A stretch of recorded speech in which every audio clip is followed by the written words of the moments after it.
Hello' everyone, মই জ্যোতিস্মিতা শৰ্মা আপোনালোক সকলোকে স্বাগতম জনাইছোঁ মোৰ ইউটিউব চেনেল ইয়াৰ আমঠিলৈ। যি আকৌ এটা নতুন ৰেচিপি শ্বেয়াৰ কৰোঁ বুলি ভাবিলোঁ। দহি কচুৰ লগত মাছ। ৰেচিপিটো পিছে মোৰ নহয়, ভিনদেউৰহে দেই। ৰেচিপিটো মোৰ বাবে নতুন, সেয়ে ভাবিলোঁ আপোনালোকৰ লগতো শ্বেয়াৰ কৰোঁ। গৰম তেলত পিঁয়াজখিনি দি পিঁয়াজখিনি ৰঙচুৱা হ'লত আদা নহৰুৰ পেষ্টখিনি দি দিলোঁ। আদা নহৰুৰ গোন্ধ আঁতৰি তাত চপ কৰি ৰখা বিলাহীখিনিৰ লগত জোখমতে নিমখ দি অলপ ভাজিলোঁ।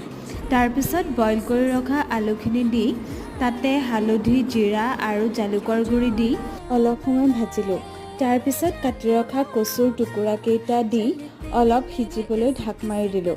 কচুখিনি সিজিলত তাত জোখমতে পানী দি ভাজি ৰখা মাছৰ টুকুৰাকেইটা দি অলপ উতল আহিবলৈ দিলোঁ। এয়া আমাৰ দহি কচুৰ লগত মাছ ৰেডি।